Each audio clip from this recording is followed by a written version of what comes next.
Okay. All right, we made it. Good morning. So we're going to start just with some simple breathing, and let's actually go to the floor for this. And we'll let it kind of translate in maybe 2 minutes, and we'll translate into sun salutes.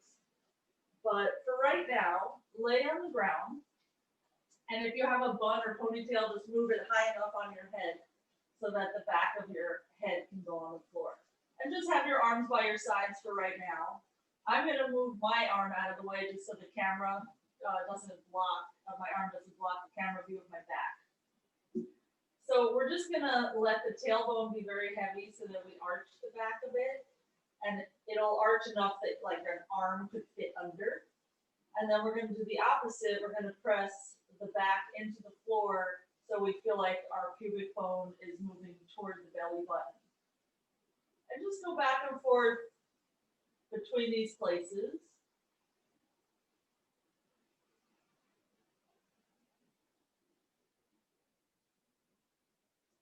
And somewhere in there is your neutral back.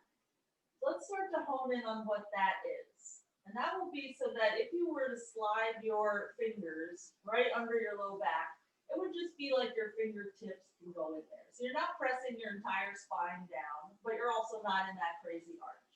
So it's just this gentle, natural curve. So keeping that natural curve, just reach your arms up to the ceiling. Draw the belly in toward your spine, but don't press your spine to the floor so that you just maintain that neutrality. And pay attention to that back as you reach your arms overhead. The tendency is when your arms reach overhead for you to overarch the back. And by you, I mean all of us. Let's bring the arms over the shoulders again so we can see the fingers. Bring them overhead so that your knuckles touch the floor. And over the shoulders so that you can see your fingers. I just go in your range. If you can't get your knuckles to the floor without your ribs popping up, then just don't go quite that low. And just concentrate on keeping your back neutral, even when your arms are at their full extension. So it just takes some core control. And this is one of the reasons that handstand is hard. And Carol, this is one of the reasons that you have trouble going from a Pincha Mayurasana to a Dhanurasana. Same kind of strength requirement.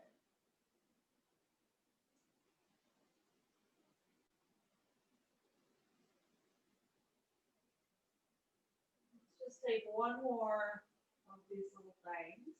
And there's a million ways to make it harder, but right now I feel like life is hard enough. We need something to go our way. Okay, let's roll up or, somehow sit up and stand up. Fix your hair if you need to. And we're just going to take a few breaths at the top of the mat. And we'll try to think about that neutral spine, even though now you don't have the floor to help you feel it. There's no feedback.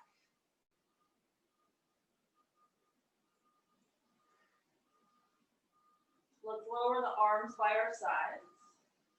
And on your inhale, reach up, but try to keep your neutral back.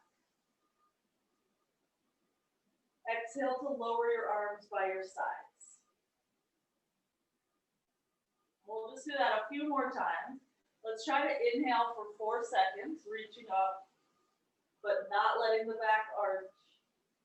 And exhale to lower the arms for 4 seconds. Just a few more like that.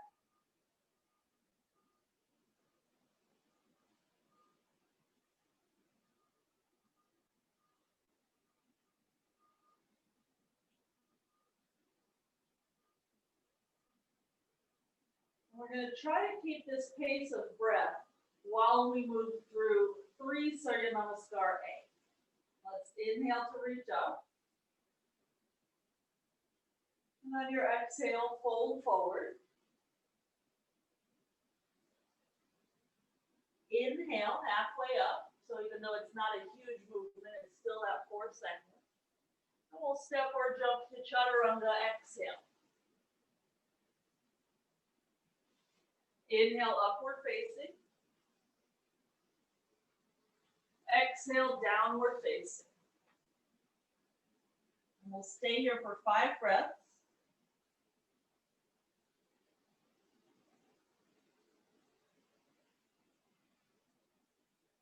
That's 1. So let's count the seconds.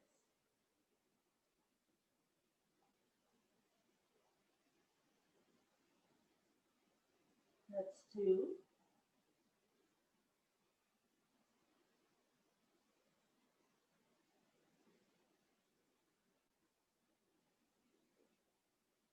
Three.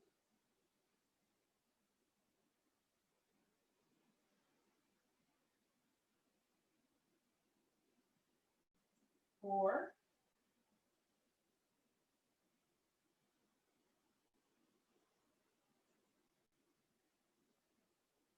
And 5. After your exhale, step or jump your feet to your hands. Inhale for 4 seconds, straightening the legs, reaching the chest forward. Exhale to fold, drop the head.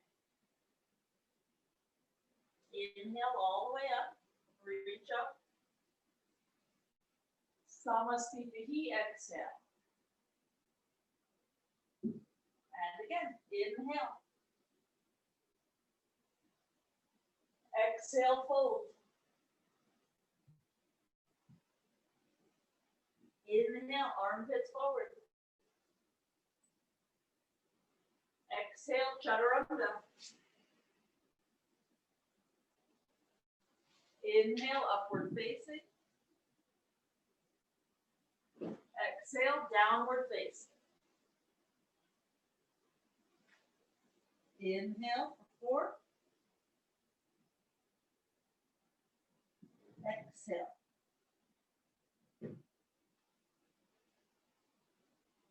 Inhale.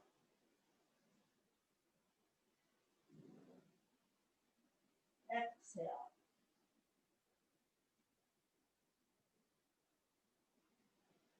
Inhale.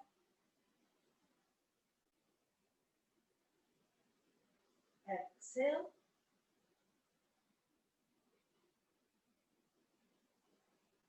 Inhale. Exhale.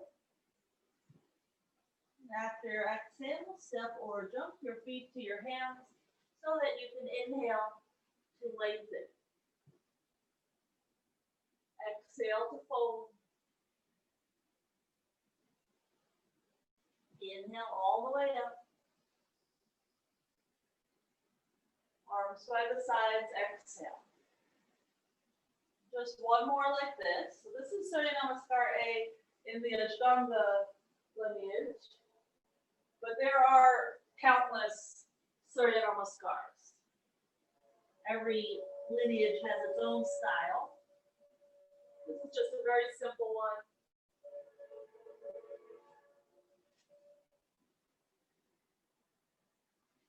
One of the purposes is to warm up the body. And you'll notice it has this repetitive nature. It's just the same thing that you do many times in the process of warming up. And that's so that you don't have to think too much.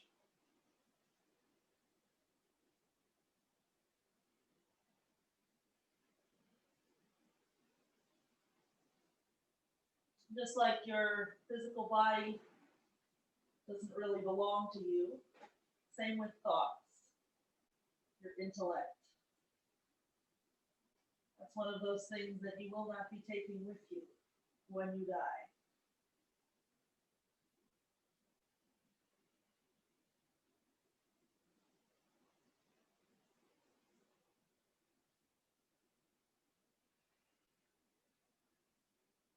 Take one more breath here.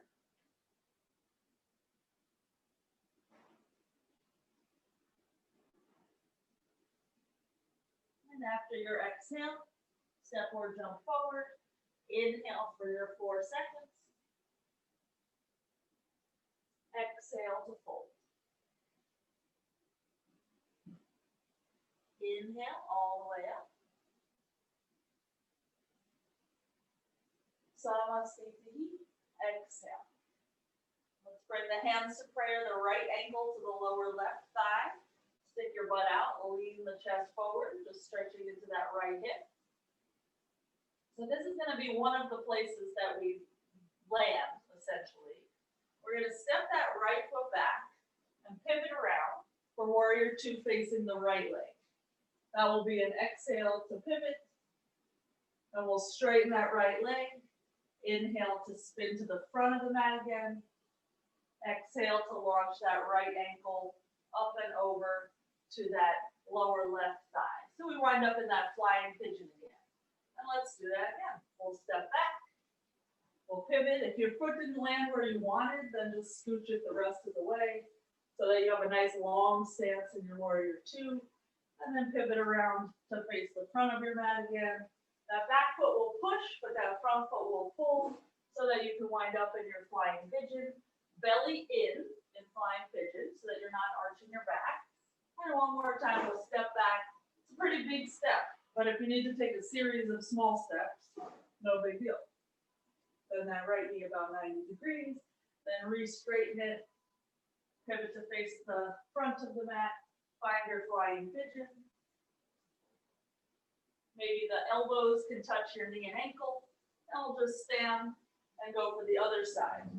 Left ankle to lower right thigh, lean forward.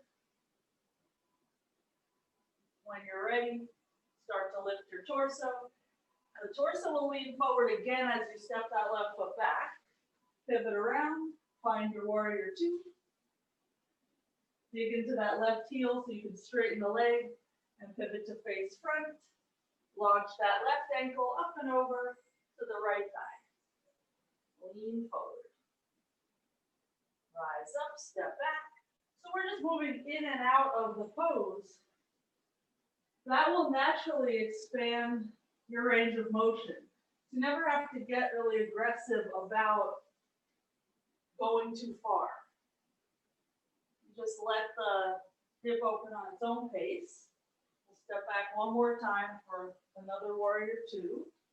Pivoting, bend the left knee about 90 degrees. And we'll meet again in that flying pigeon facing front. And maybe the elbows are on the ankle and knee, or maybe not. And just straighten it out, lower the hands. So you'll notice you might have gotten a little bit warm from that. Inhale to reach up. Exhale, fold forward. Halfway up, inhale. And just step or jump to your chaturanga, exhale. Upward facing, inhale. And downward facing, exhale. We'll step the right foot forward for a high lunge, arms up, inhale. And into warrior two, exhale. Adjust the feet as you need. Straighten the right leg, inhale. Bend the leg again, exhale. High lunge, inhale, sweep the arms up. Hands to the floor, exhale for chaturanga. So we step back and bend the elbows. Inhale, chest up. Exhale, downward dog. Left foot forward. Inhale for your high lunge. Exhale, open up. Inhale, straighten the left leg. Exhale to bend the left leg. High lunge, inhale. That right hip moves forward. Hands to the floor for chaturanga, exhale. Upward facing, inhale. Downward facing, exhale. Take 2 breaths here. You might want your last of the 2 to be puppy pose, heels up, knees bend. Because after that second breath, we'll step or jump, feet to hands. Whenever you get there, inhale to straighten the legs. Exhale to fold.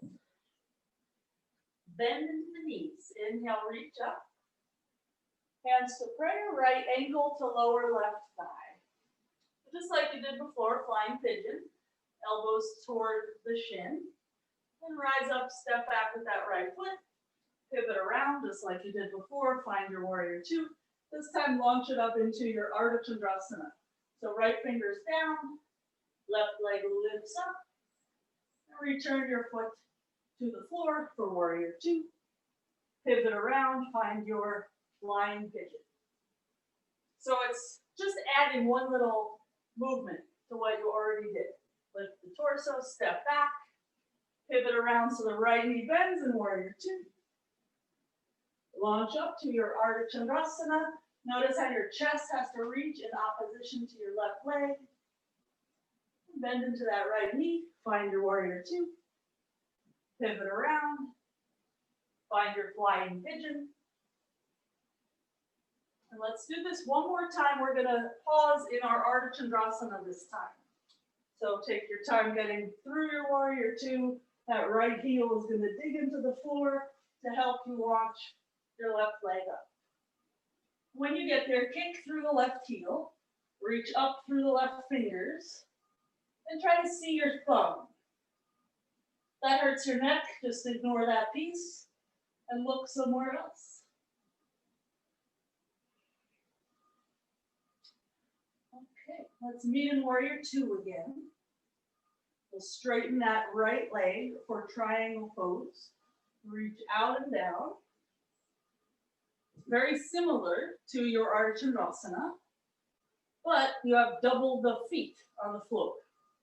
So it is harder to open the hips here than it was 2 minutes or 2 breaths before in Ardha Chandrasana. So you have to work a little harder, scoop that right hip under.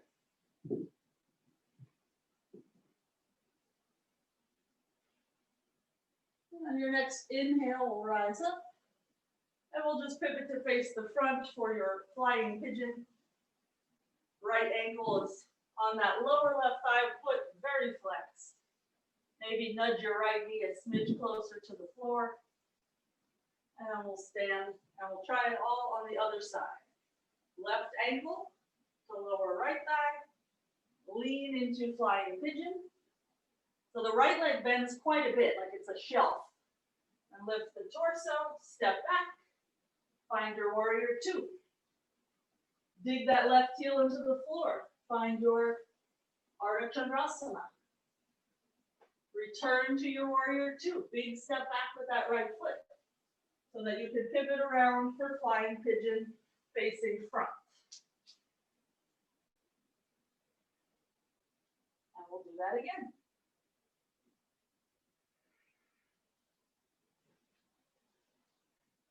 As you get more comfortable with it, it will be fewer steps, it will be smoother.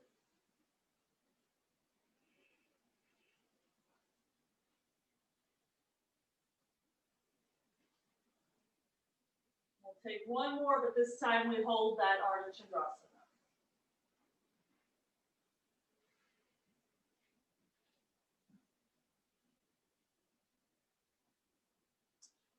Whenever you get there, kick through that right heel. If you have a wall handy, you might literally want to kick into the wall.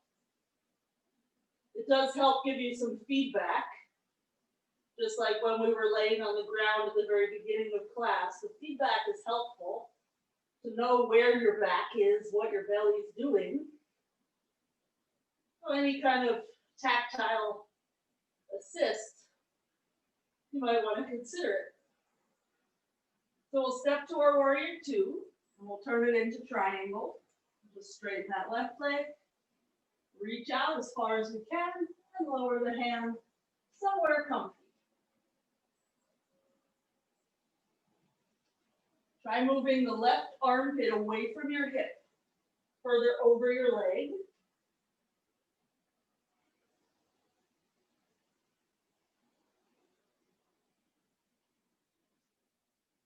Okay. We'll slowly rise up. Pivot around, find your flying pigeon, left ankle to the lower right thigh. Maybe nudge your knee down a little more, or bend your standing leg a little more. And let's come to standing 2 feet together. Release the arms down. Inhale to circle the arms up. Exhale to fold forward. Halfway up for the inhale. And step or jump it back, chaturanga for your exhale. Upward facing, inhale. Downward facing, exhale. Let's step the right foot forward. Just find your simple twist. Left hand will stay there, right knee will stay over the ankle, right arm will stack over the left arm. And ideally we feel a stretch here through the right butt cheek. If your hip swings way out to the side, you're not going to feel that. So try to angle your right hip back, almost as if it's trying to touch your left foot. Okay, let's untwist and just step to plank. Keep the belly drawing in so that there's no banana effect, so that the hips don't droop. Keep pressing the floor away from you. And either vinyasa or come to downward dog will meet in downward dog. So that we can just do the other side. Our left foot will step forward. Simple twist. So I mentioned how the hip might swing out to the side, and we don't want to let that happen. But also the knee might swing out to the side. So you need to keep the ball of your foot down, even as you twist deeper, even as you move your left hip back. If your left hip moves back and the ball of your foot lifts up, it will be negating all your work. Okay, let's untwist. We'll meet in plank again. If this is too much, just put your knees down. But either way, find a lift through the belly. And we'll meet in downward dog, either through vinyasa or not.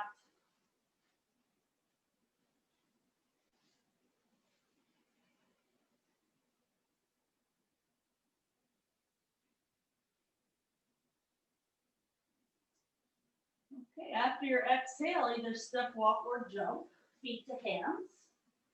Whenever you get there, inhale, and we'll fold, exhale. Bend the knees, inhale, reach up, and let's find flying pigeon again. Surprise! Stick your butt out, leave your chest up. Okay, so it will be a little bit more complicated, but not a big deal. Same concepts of stepping back and forward. We'll step the right foot back. We'll pivot around to a lunge. We'll find our simple twist, just like what you did before.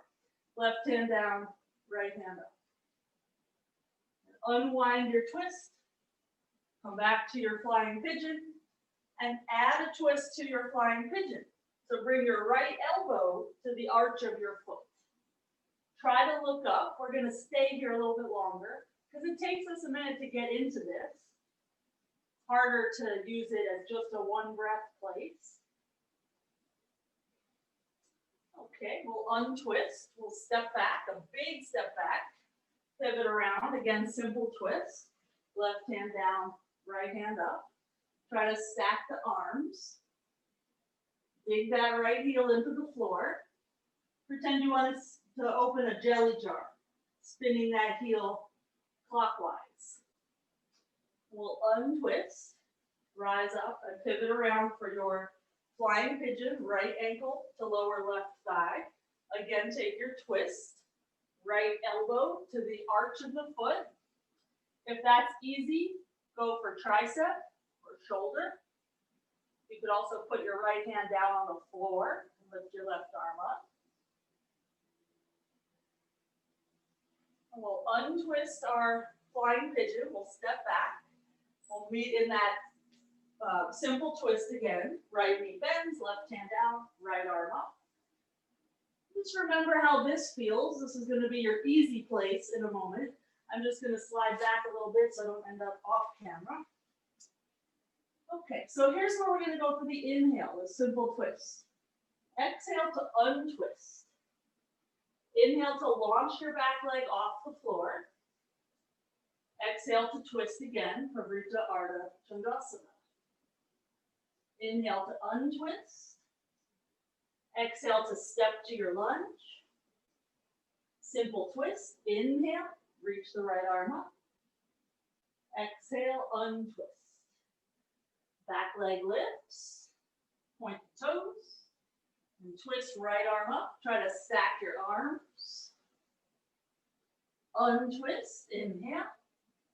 Step to your lunge. Exhale. Just one more time like this.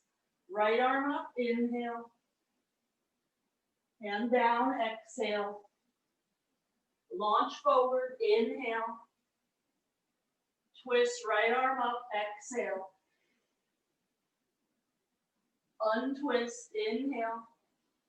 Step to your lunge. Exhale. This time we'll lift to high lunge so that we can pivot around and find our flying pigeon. I'm just backing up again. Right ankle to lower left thigh. After all that you just did, this might be a bit of a rest. Let's rise up and lower the foot. Shake it out as needed. We get to do it all on the other side. Left ankle to lower right thigh. Lean the chest forward. Stick your butt out. Okay, so we'll just lift up. Step the left foot back and pivot so you're in a high lunge facing the back of your mat. We'll turn it into simple twist. Right hand down, left hand up. Keep that knee in. We'll untwist, rise up, pivot around, and find your flying pigeon again. Left ankle to lower right thigh. This time adding your twist. Maybe you're using your right hand to help stabilize you as you put your left arm into the arch. Whatever works.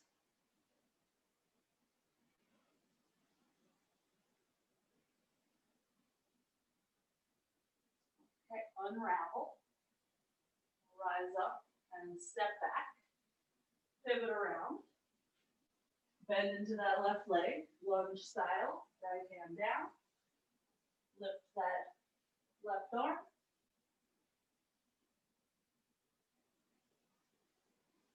Untwist. Rise up. Last time. So the more you bend your right leg, the easier it's going to be to get your arm notched into that arch.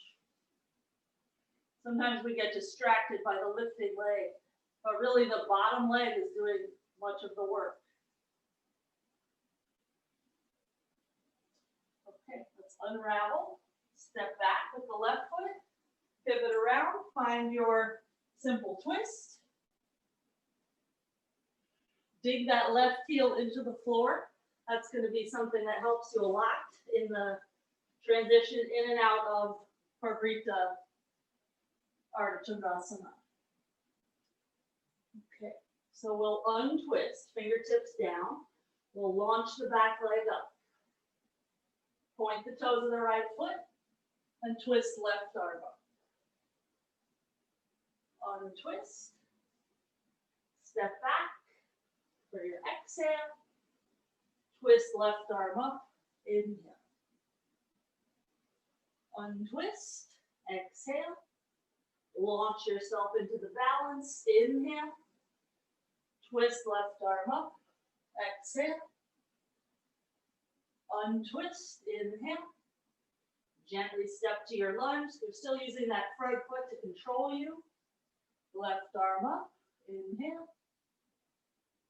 Untwist. Exhale. Launch forward. Chest is reaching in opposition to the back leg.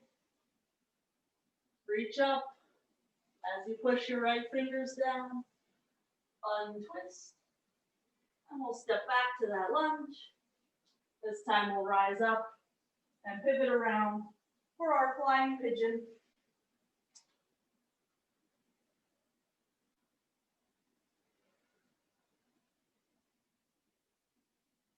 Okay, let's slowly come to stand. Vinyasa. Inhale. Fold, exhale. halfway up, inhale. Step or jump, chaturanga, exhale. Upward facing, inhale. Downward facing, exhale. Let's bring the right foot forward for Anjaneyasana. We'll just lower that left knee down, hands to the right knee. Dig that front heel into the floor, bend your front knee a little deeper.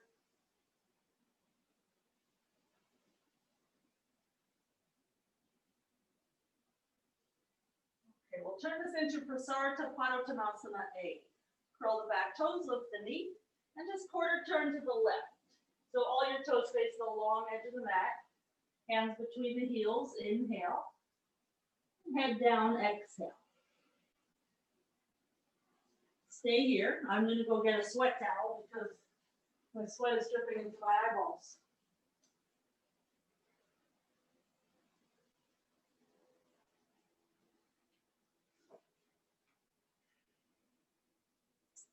Okay, and we'll just straighten the arms. And we'll walk our hands toward the left foot, just so we can come into the other side. Right knee will come down. Left knee is bending, potentially so much so that the knee is over the toes.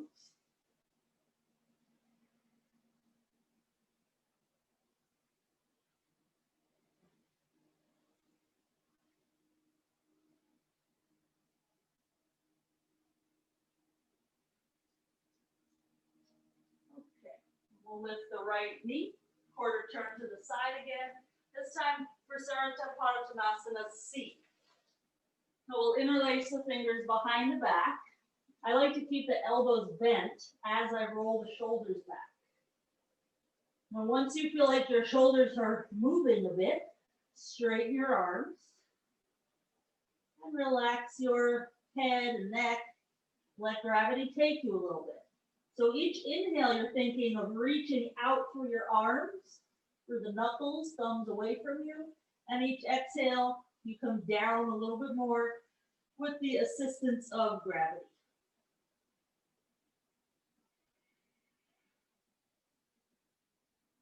The arms are actually quite strong here participating. Okay. Let's come about halfway up. Just bend the elbows, release the hands. Walk toward the top of your mat so that you can vinyasa.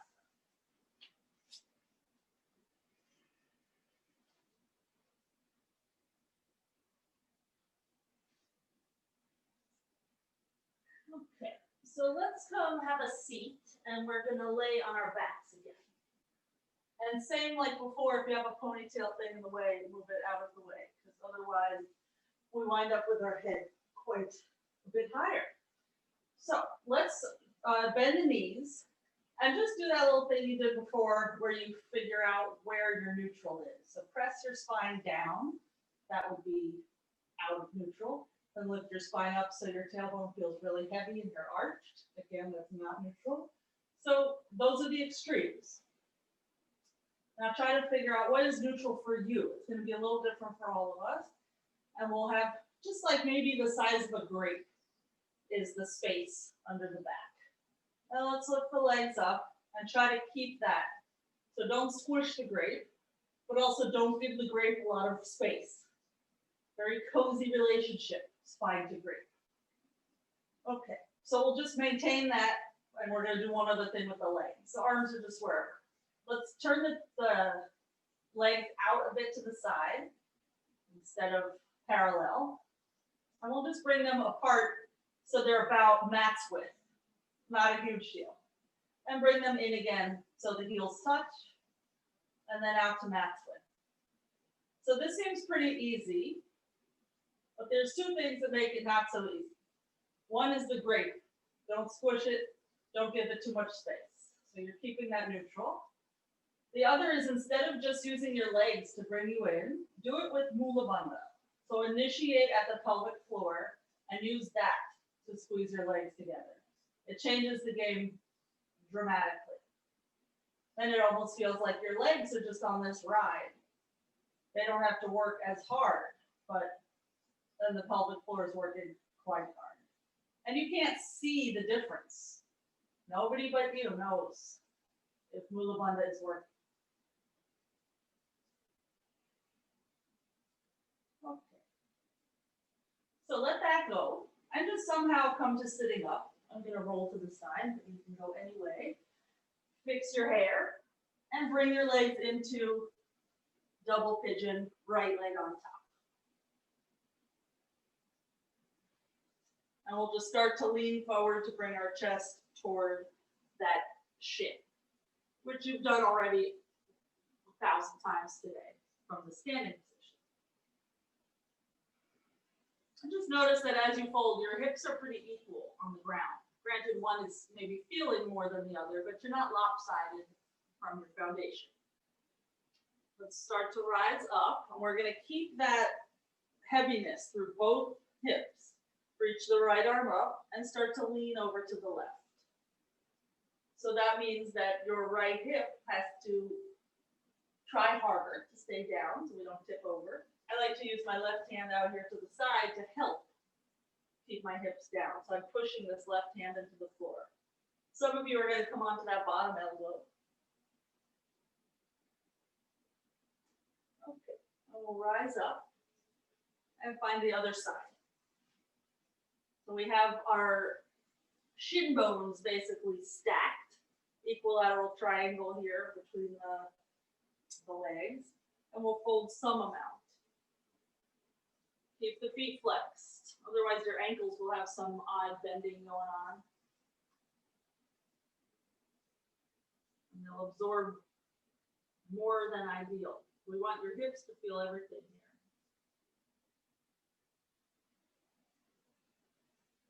So we're aiming chest to shin bone. So the gaze is slightly forward of that. Just as if you were in an arm balance, same idea. You're always looking forward a bit in the arm balance to keep your chest moving forward. Okay, let's rise up and try the side bend. So don't lean. Your left hip is going to stay down. You're just going to stretch through the left side of the body. We're reaching the left hand over. If you have a wall there, you could literally push your fingers into the wall. That's a really nice feedback loop. And that also helps keep the left hip down. That's a good one to do in an airport too, if you're not scared of touching the wall.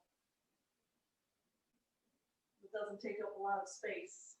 And it's not so flashy that everyone will be staring at you. Okay, we'll rise up. And let's just meet in downward dog. So just unravel your legs. You can vinyasa to get there or not.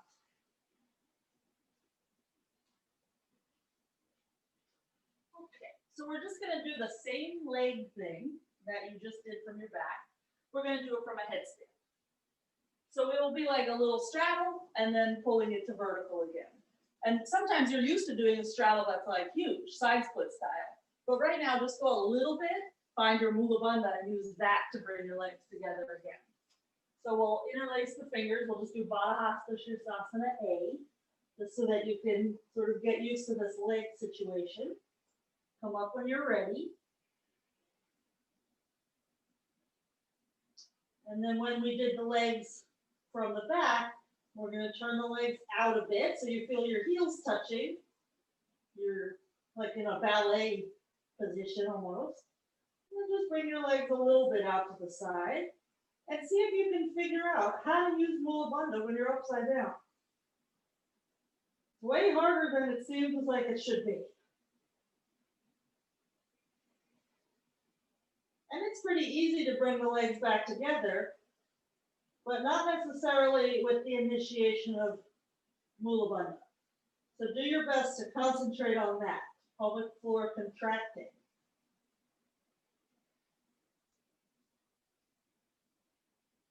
Take just a few more. I'm going to watch.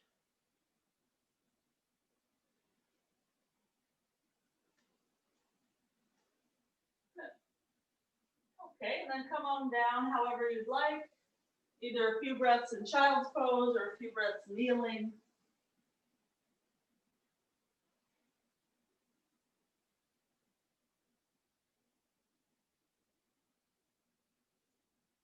And when you're ready, take it to downward dog.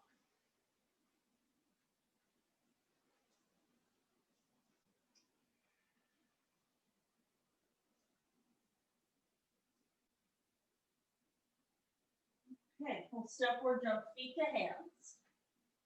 Inhale when you get there. Fold, exhale. Bend into the knees. Inhale. And just stay here in your Urdhva, reaching the arms up and pressing the heels down. Draw the belly in.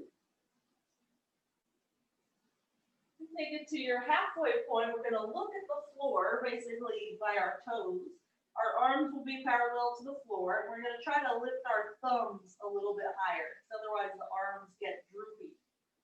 Press the knees together and draw the belly in so your torso flex is not just hanging out on the legs. You actually feel that lift. Keep pressing the knees together. We're going to come through a squat and have a seat on our butt. Parivrtta Trikonasana. Soles of the feet together, knees out wide. And let's do this with a little pressure point. I'm just going to slide in a little bit. So we're going to put the thumb right here at the kind of the base of the ball of the foot. We're just going to press with both thumbs into both feet.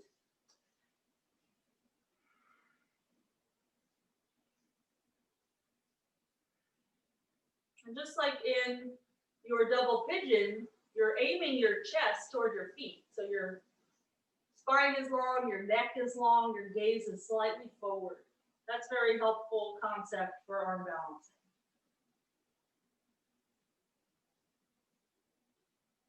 Take one more breath here.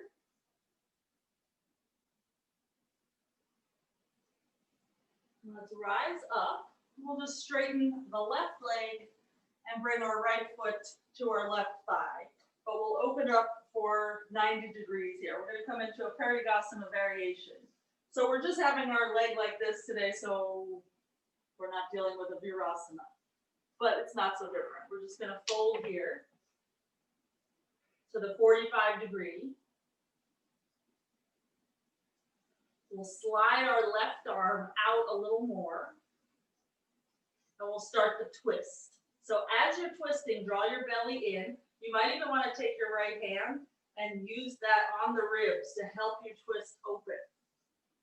And either reach your right arm up or over your ear toward that left foot. Your left arm is still out in front of you somewhere, reaching. That's helping get your shoulder in front of your knee. So just take this as far as you want. If you feel like that's easy, take full pose with the hand, both hands on the foot.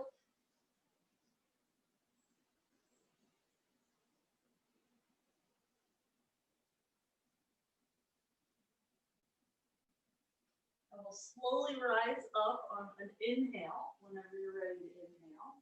And we're just going to change sides. So usually Parivrtta, the bent leg is folded back like this. But sometimes that could be a distracting factor. So just for today, we're going to try it like this. We'll fold to the 45 degree. This is just to help your right shoulder get used to the concept of maybe one day nestling inside of that knee.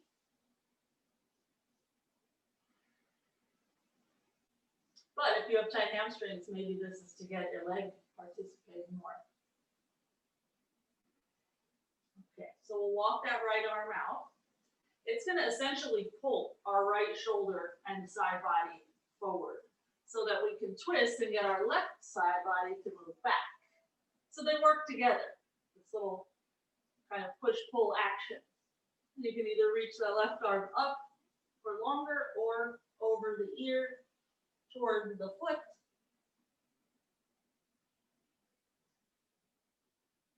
Decide what you want your bottom hand to do. Sometimes I like it to jump on the foot, and sometimes I just keep walking it forward. Another thing that right hand could do is move toward your left hip and help push that left hip down. That's a nice way to add more stretch to the left waist.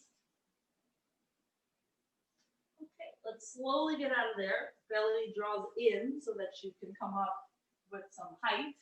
And let's just move through Vinyasa, however you want to get there from where you are.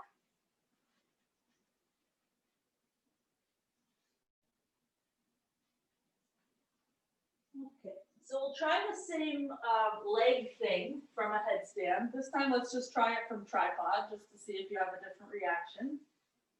Same thing. We'll use the legs as little as possible to draw them in and more Mula Bandha. And if for any reason you don't want to do tripod, do the same one we did before.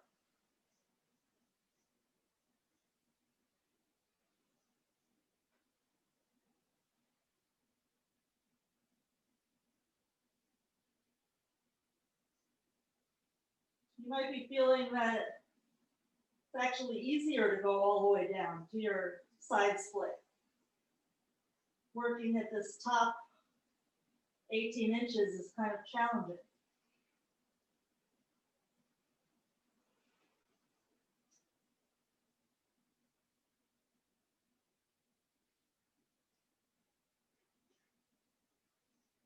So take your time coming down whenever you're ready.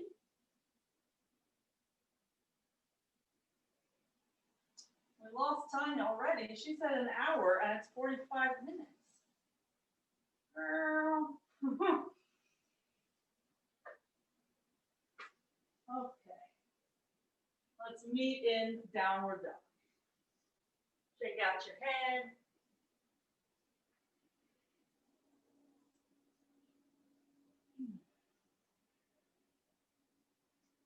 Okay. So let's walk your hands back like 8 inches closer to your feet. So your down dog is shorter. And from there, jump or step your feet through so you can sit down, butt to your mat. Let's straighten the left leg out. Plunk your, actually I lied. Let's go Parivrtta Chandrasana. So we're gonna go right leg to half lotus, left leg to Dhanurasana. We'll do our Urdhva Chandrasana after. So our knees are about max width. Left hand under, right hand around the back. If you're not in half lotus, your right hand can just grab your left thigh. And let's twist back.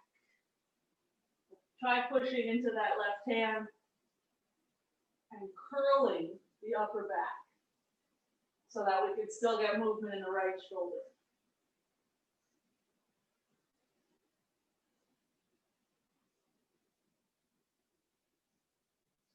Okay, let's unravel and we'll take this into pigeon, right leg in front. So we just kind of slide that left leg into a nice place. Let's come to the forearms. Adjust your pigeon so that you feel something in your right hip. You decide how far back do you want your back knee to be. There are some days that my right shin is parallel to the top edge of the mat, and there's some days that my right heel is touching the left hip. So decide what you want for that. Forearms parallel. We're just going to push our fingers into the ground and try to pull our chest forward just an inch or so. Lift the chin. Then start to push the floor away, drop the chin, and round the back. So it's like a cat-cow, but only in the top portion of the spine. Let's do it a few times at your pace. And just notice how much you're using your fingers. If the answer is not very much, try to increase that a little bit. Purely by thinking about thumb and pointer, almost like they're attracted to each other. They're pushing into the floor and toward one another. They're not physically moving, but that's like an isometric attraction. Okay, so find your more neutral upper back, and we'll meet in a forearm plank. That right foot will just step toward the left. And you decide feet together or feet hips width.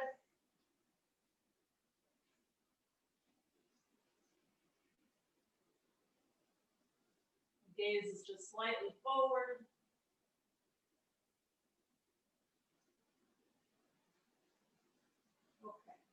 So start to draw your belly in a little bit more. You'll feel your hips lift.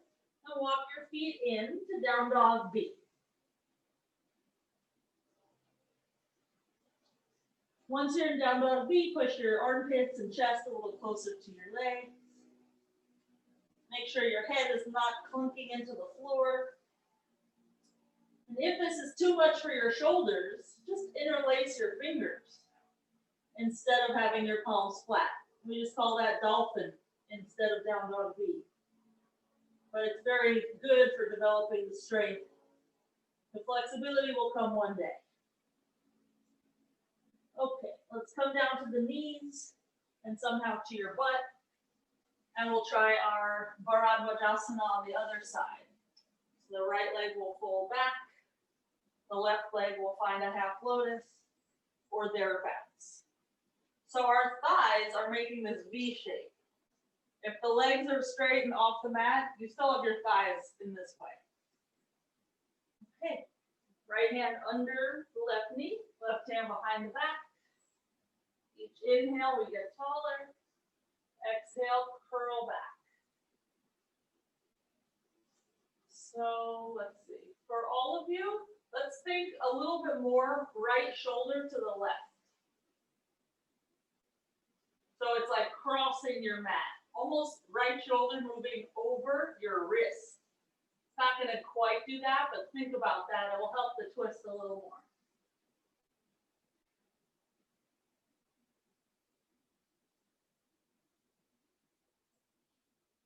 Okay, good. And let's slowly get out of there. Pigeon. Left leg is the front. Right leg slides. And we reassess, where do we want our foot to be? If your foot is close to your hip, it's going to be a pointed foot. As it comes forward, it will go through a pointy thing till eventually it's a flexed foot. So we'll have our forearms down, and we'll just play with this cat-cow for the upper portion of the back. It can be a very small movement.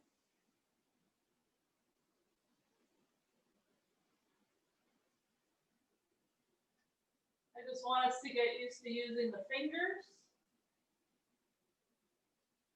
and also keeping the belly drawing in while other things are happening. It's very easy for us to get distracted.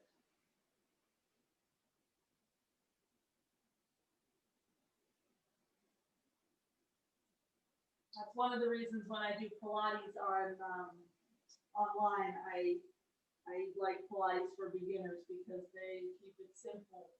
And it's hard enough. Okay.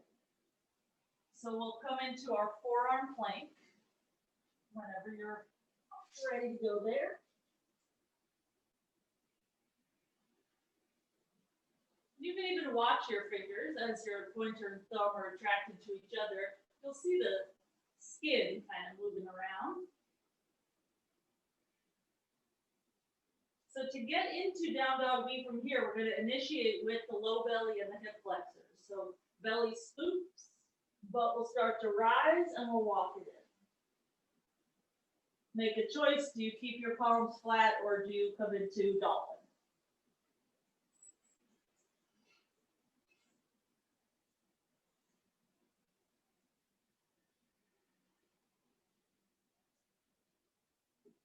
Okay, straighten the arms, downward dog. Inhale forward to plank, and exhale to chaturanga. Inhale upward facing, exhale downward facing. After your exhale, step or jump your feet toward your hands. Inhale whenever you're there. Fold, exhale. Urdhva. Knees bend, arms lift.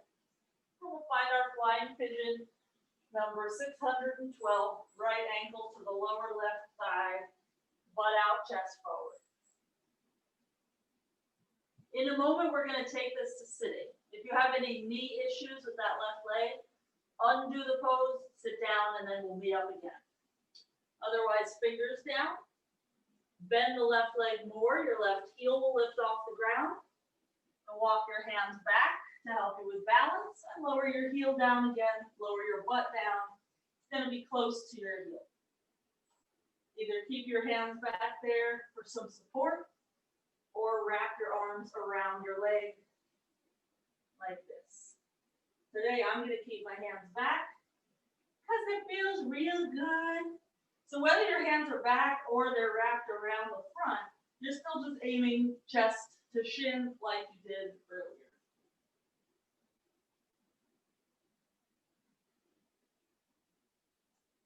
Okay, we're going to turn this into Urdhva Chandrasana. I'm just going to face you. So all we have to do to get that is move this bottom foot over to the right and lower the knee. This relationship between ankle and thigh is pretty much the same. So we'll try to get our right butt cheek down to the floor again. We'll hug the knee to the left shoulder and twist. You could stay like that or hook your elbow and press the knee back. Or you can reach the hand down to the foot.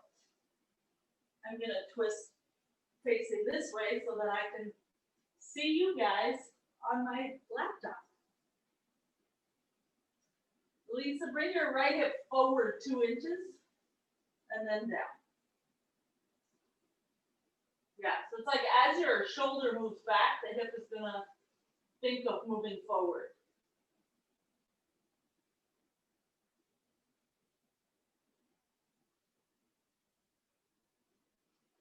Okay, good.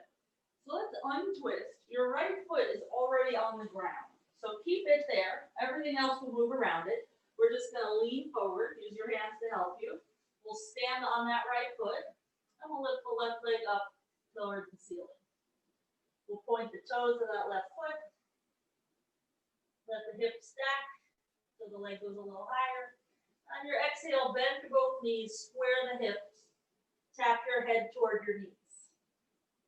Inhale, extend it all the way.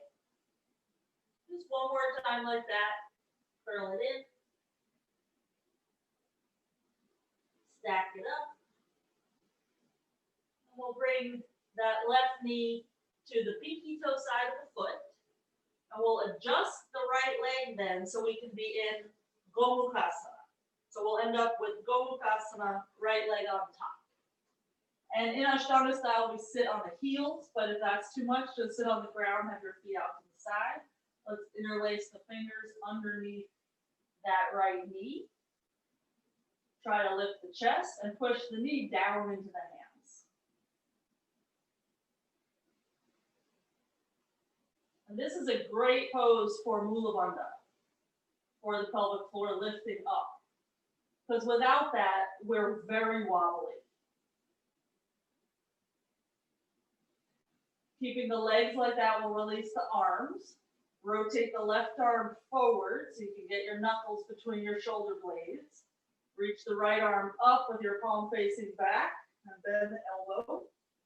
And link your fingers. And this is one of those poses where we tend to overarch the back. So try to press the lowest ribs down a little bit more. You can think back to when we were laying on the floor, we had all that feedback. So we don't want our whole arm to be able to fit when we were laying on the ground. This is more of that grape scenario. It's just a little arch, neutral. Okay, let's unravel, palms down, and Vinyasa. Usually when we're overarching in that Gomukhasana beat, just because the shoulders are tight and we're trying so hard to get that arm position. So if you found that you couldn't control the core strength and have the arms linked, you might just want to use a strap for a couple weeks. Maybe do one arm at a time. Okay, so after your exhale and down dog, step or jump your feet forward.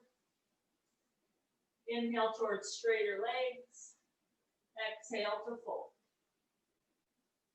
Bend into the knees. Utkatasana. Into flying pigeon. Left leg on top. Analyze your knees. You do not want knee pain. Just from the process of lowering your butt to the ground. I just think this is a convenient way down. But you get down how you want. I'm always going as few steps as possible because my lifestyle is very active and I want to save energy whenever I can. Otherwise, I don't get to do everything I want. I know you guys are the same.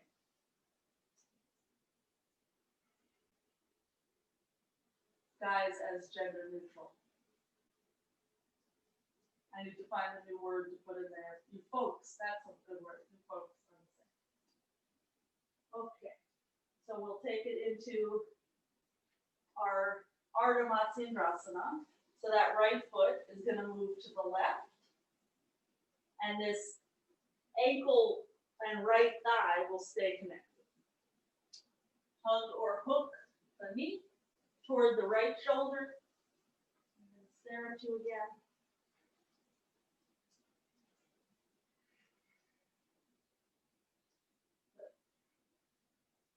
And full poses with that left hand also reaching behind the back.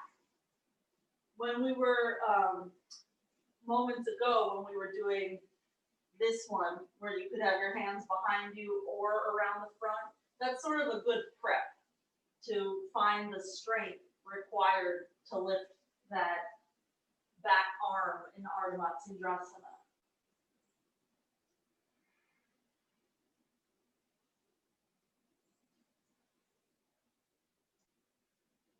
Okay, take one more breath. We'll unravel. Your left foot is your anchor. We're just going to move everything around it. Lift the right leg up. Try to point the toes, touch the ceiling. And twice we'll move into a little ball. And then we'll extend out again on the inhale.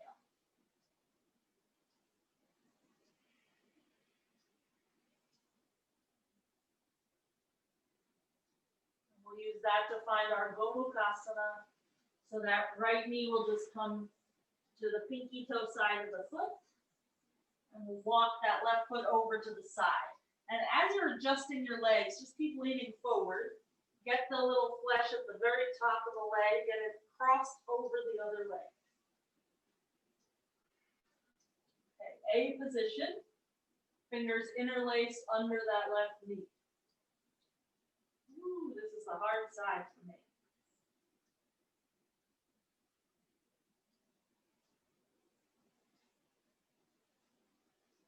I do find that the more that knee pushes down, the easier it is, which is the same concept as like a handstand. If your arms are pushing down and your arms are straighter, you can balance for longer. In Anusara, we call it root to rise.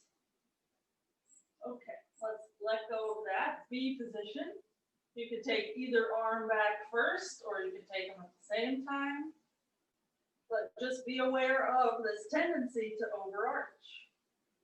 Try drawing your belly in a little more so you feel like your mid-back is moving back a little bit, just like your head is moving back a little.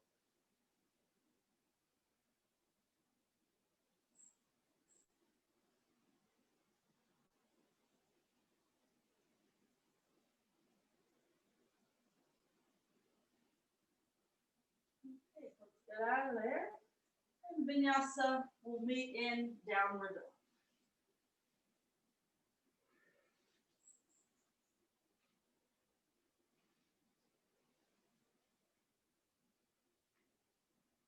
Okay.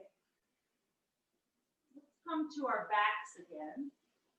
Again, move your ponytail or bun out of the way so that you have a chance of comfort in your neck. And we're just going to have our feet down solid on the floor.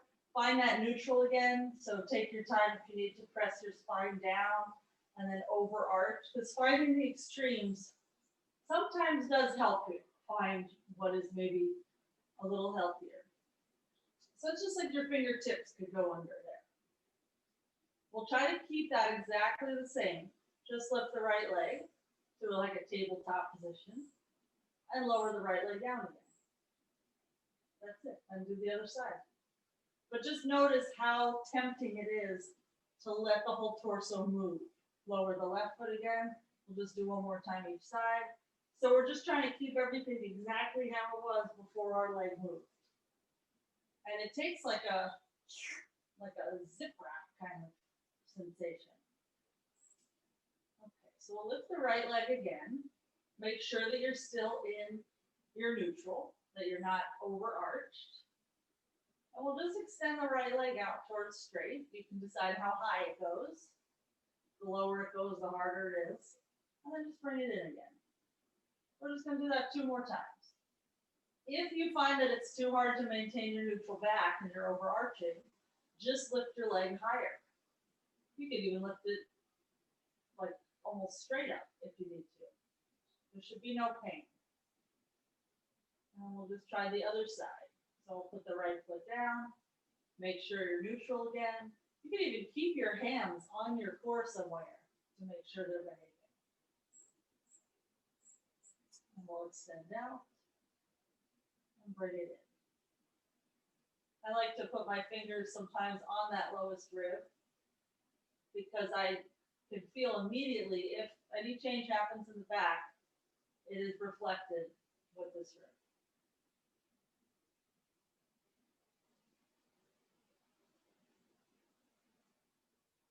One more. And we'll lower the foot. Okay. And come on up to sitting.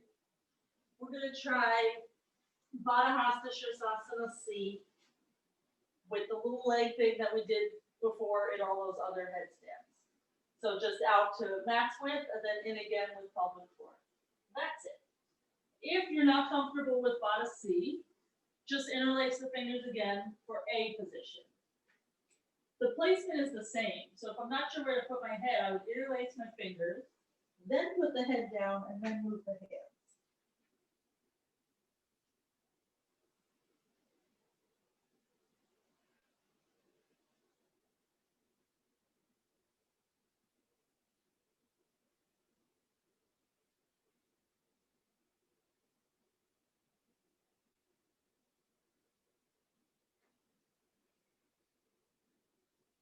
This is very hard.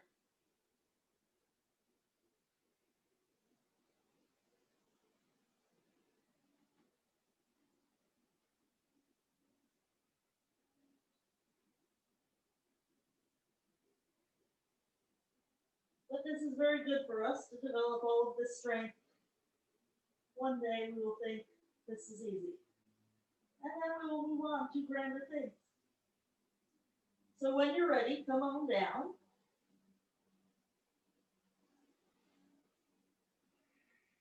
The reason it's fun is because it's hard.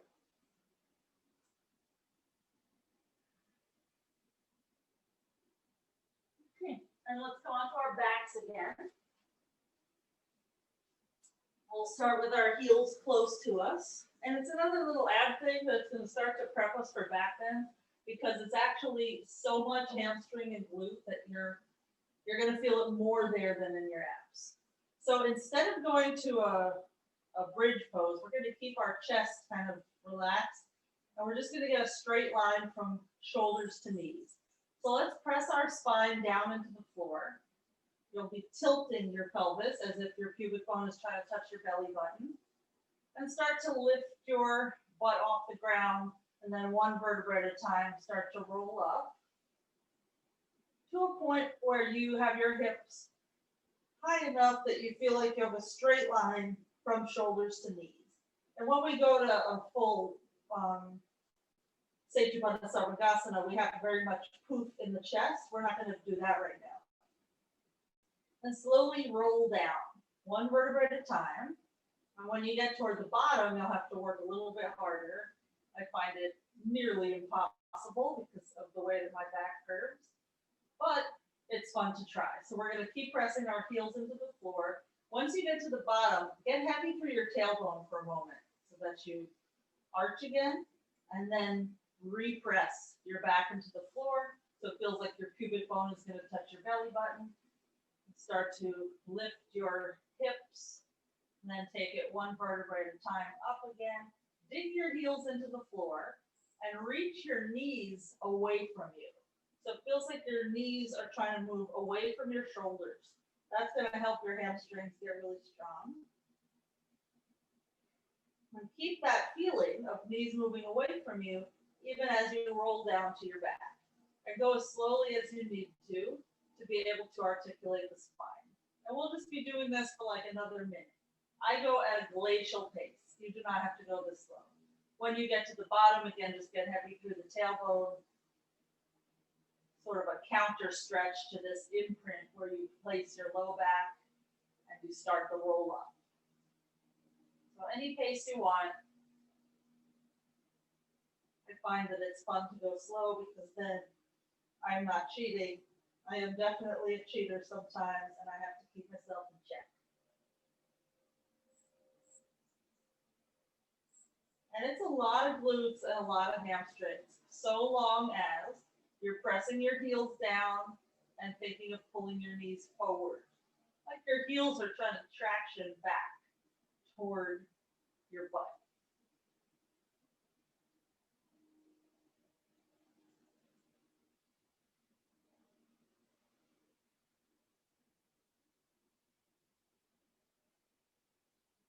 Finish up whatever round you're currently on.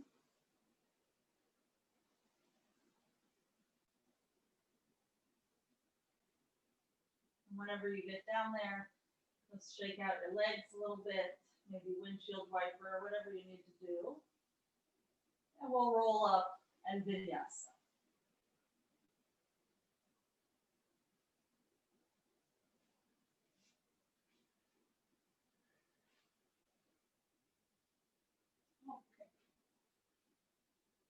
So let's try Parivrtta just for a moment. If you prefer, go for the headstand and keep your head on the ground. Same setup, measure out your elbows.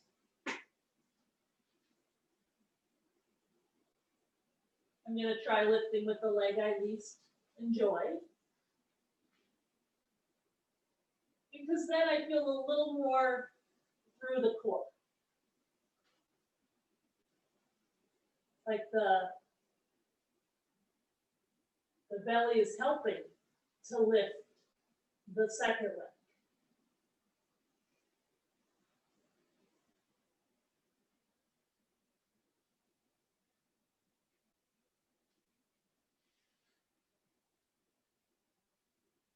Good. And come on down.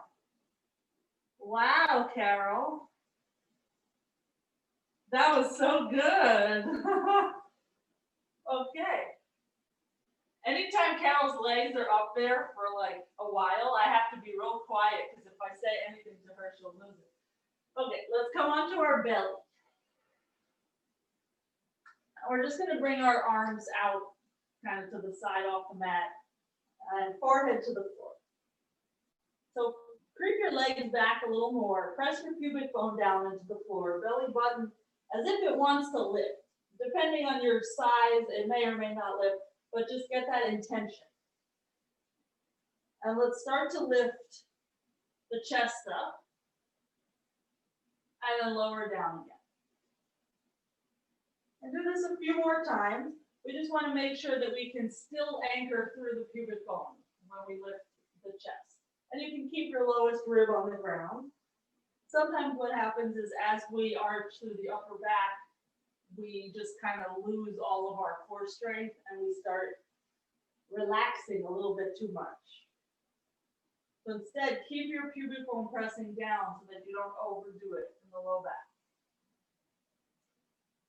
Okay, let's lift up, and this time either stay and use your hands to help you, or stay and lift your arms up as well, like cactus arms with your knuckles trying to touch the ceiling, and also your elbows trying to touch the ceiling. Just make sure your pubic bone is still pressing down. If you want more challenge, lift your legs up. But make sure if you lift your legs up that you didn't just kind of lose all your integrity. Okay, slowly come on down, hands under the shoulders. Upward facing dog, inhale. And downward facing dog, exhale.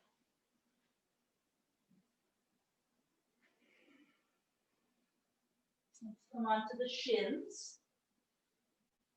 Did it get to be 11:15 already? Oh my God. Ustrasana.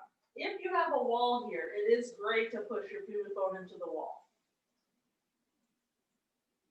Either way, whether you have a wall or not, you're going to try to push your pubic bone forward as you lift your chest up and let your shoulders move back. You can keep your hands on your hips, maybe with the thumbs pressing into your tailbone, or reach for your heels. Ideally, when you reach for your heels, the hips don't move back. If you had a wall, you would still be pressing the whole time.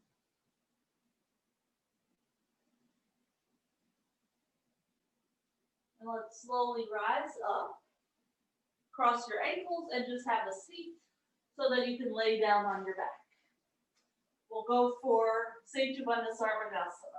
This time with the chest poofy. Earlier we did it without. So press the heels into the floor. Lift your hips. Start to move your arms underneath you.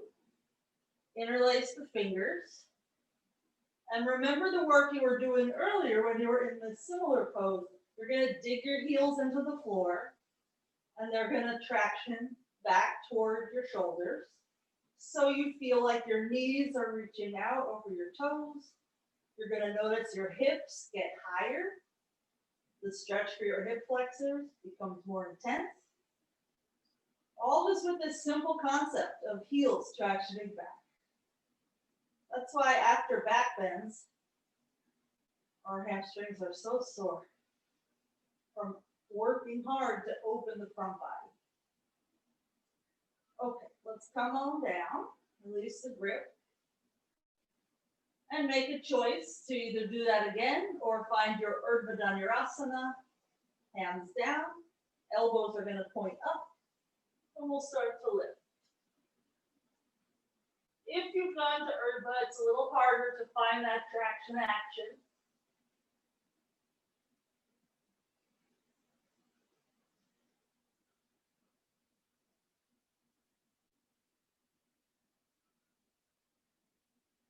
Let's slowly come on down. Okay. So if you do not like Parivrtta for any reason, you could be choosing not to invert because you're on your period. You could be choosing not to do pincha because your shoulders are sore, or you will fall over, you have no wall. Any reason at all, repeat backbends from your back. Otherwise, Parivrtta with the legs that we did earlier from headstand. We'll see how it goes. So it's just it's not like a side split, it's just mats width and together again.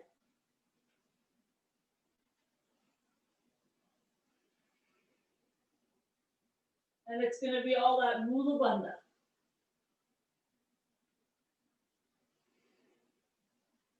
And it will be a little more of a Dhanurasana, less of a back bend.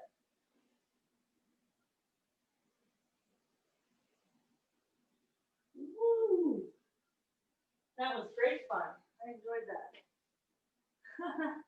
So you'll notice real quick about the balance point with your hands and where are your armpits in relation to your elbows.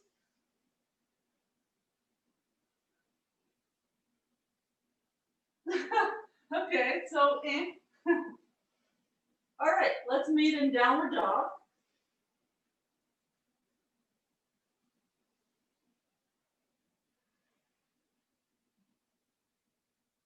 Let's lift the right leg up, stack the hip, bend the knee, point your right knee up toward the ceiling, and either stay here or turn it into wild thing. And for this wild thing, we're going to keep it like the way with the left leg straight. Most of you know I love doing it with both legs bent because it turns into Urdhva Dhanurasana. But let's keep one leg straight, one leg bent so we're not symmetrical. Look out toward the right hand where you're reaching. Hips up. And then unravel yourself so that we can try the other side. Left leg up, stack the hip and the knee. As you're doing that, that right heel is pushing down. And when you're ready, take it around to your wild thing, asymmetrical as could be. So how are you getting your hips up if only one leg is bent?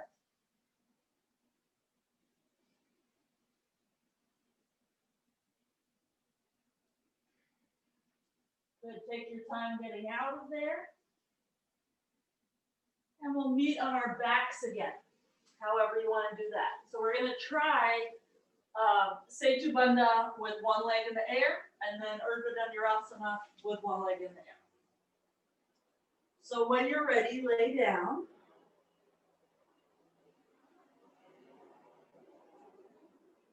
Press your heels into the floor, lift your hips, interlace your fingers underneath you. And just get to the point where you were earlier when we left off. If you are going to lift one leg at a time, you might want to walk your feet in so they touch. And keep your left foot down and lift your right leg up, point the toes. Try to get your legs straight and press your left heel into the floor with a little more oomph. And change legs.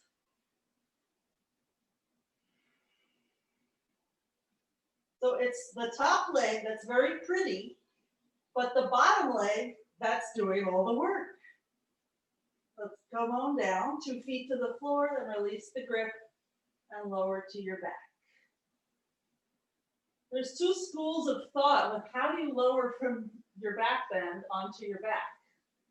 There's the roll down that we did earlier when we were working the straight line. That's one way. People say go one vertebrae at a time. And then there's the other way where you would get your tailbone heavy, and when you land, there is still a curve, like your arm can fit. See what works better for your body.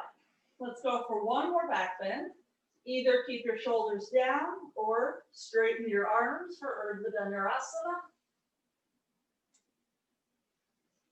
Either keep your feet there or bring them to touch. And bring your right knee toward the chest. And then leg up. Right foot down so that you can do the other side. The knee to the chest just helps set your thigh.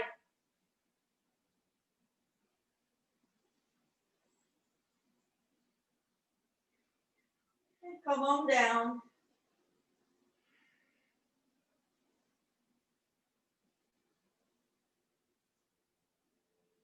Okay, roll over to the side, and we're just going to vinyasa and meet in downward dog. We're almost done, I promise. Okay, so a few choices.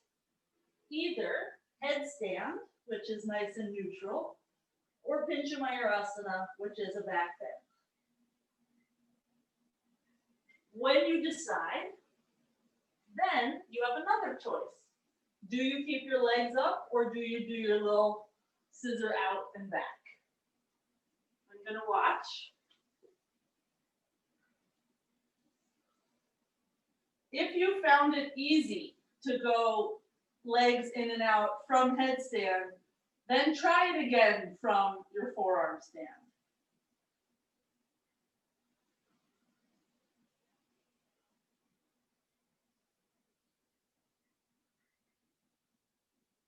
Carol, are you in Pincha? Okay. So, Carol, for you, your balance seems pretty good today. Play with looking forward a little more, arching a little more, and then reversing it. Just play with that. How do you move when you're there? Because getting there today, you have no problem. So kind of Fluidity once you're there, that's tricky. Good. And whenever you're done with whatever you're working on, we'll meet in a child's pose. Yes, Carol, it's better. It's better. There's some floating going on. It only took a decade, but it's there. Okay. So let's meet in downward dog. And eventually walk your hands back to your feet so that you can slide the hands under the feet for Parivrtta, toes by the wrists. Drop the head, belly in.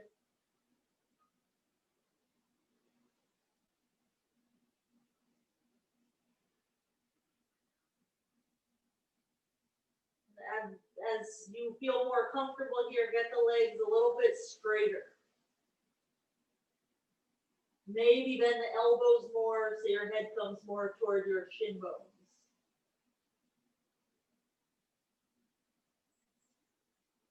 And release your grip and just squat. And you decide, do you keep your feet where they are? Do you do something else with the feet while you're coming to squat? And let's try to bring our armpits toward our knees. So you have a lot of arm out in front of you, but really the point is then you're rounding your back a little bit more. Just draw the belly in. And lower to your butt. And fold forward. You decide, do you have your legs straight or bent? Do you have them together or apart? All of those choices will determine how you stretch, like which part of you and how comfortable it is.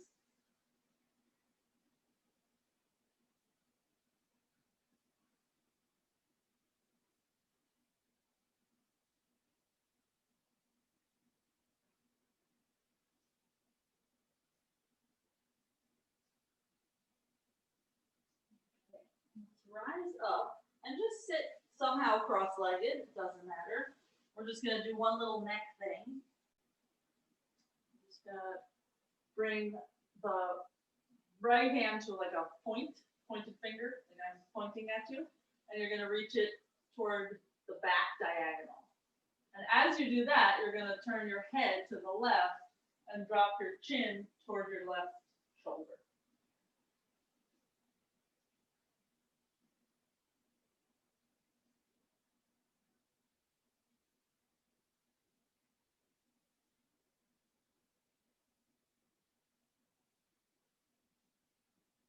Let that go so that you can try the other side. So the left pointer finger will move toward the back of your mat. You can also do this standing. This is another airport thing. Doesn't take up a lot of room. Nobody will even notice you. And you can drop your chin towards your right shoulder.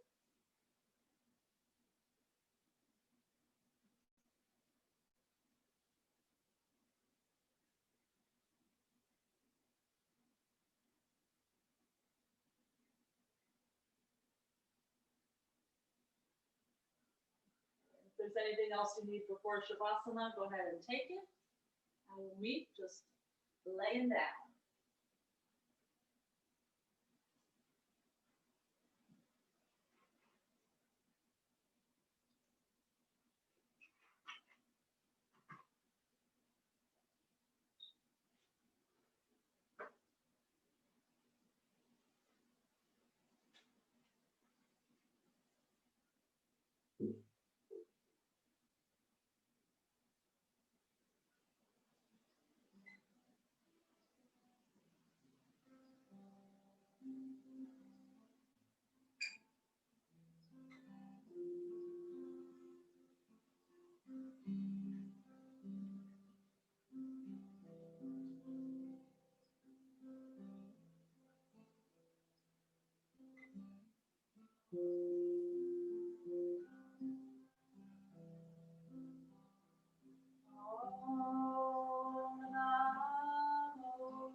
Gurudev Namo.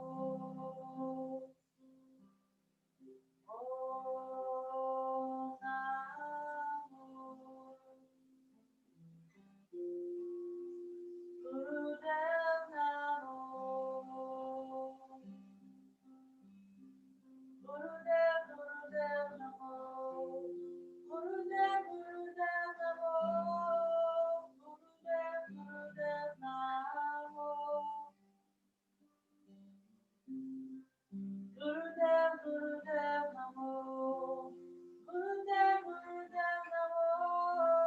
Gurudev, Gurudev Namo. Om Namo. Gurudev Namo. Om Namo.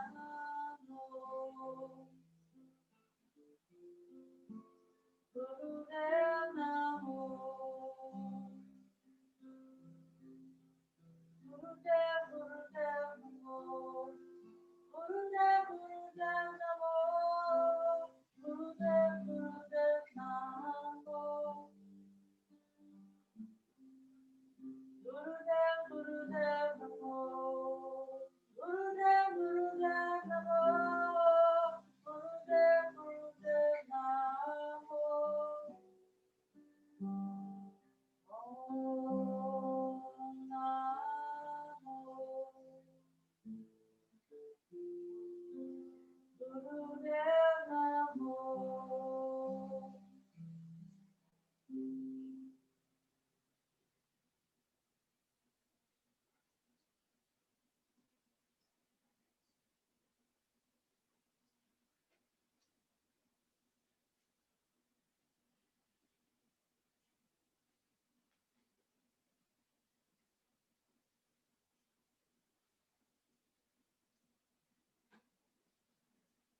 Let's take about one more minute and then we'll just meet sitting up.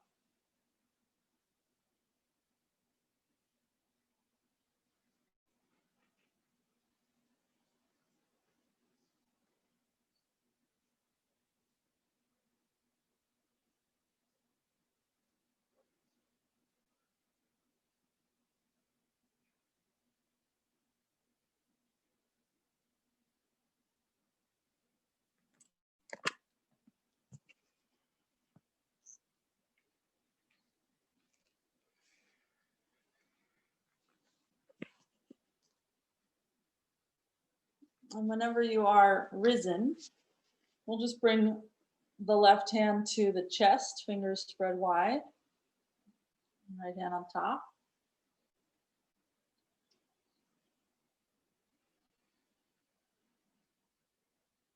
And you can feel your breath from the outside. Sometimes that helps us be the observer, not feel so much ownership over this body.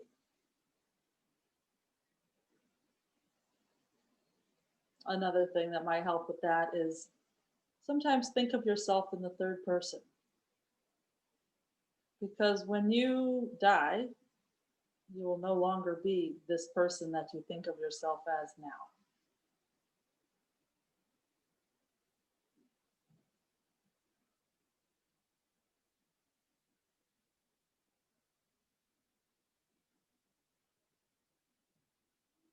Let's bring the hands together, thumbs at the third eye between the brows to help stimulate the intuition, the all-knowing. Let's fold forward. Namaste.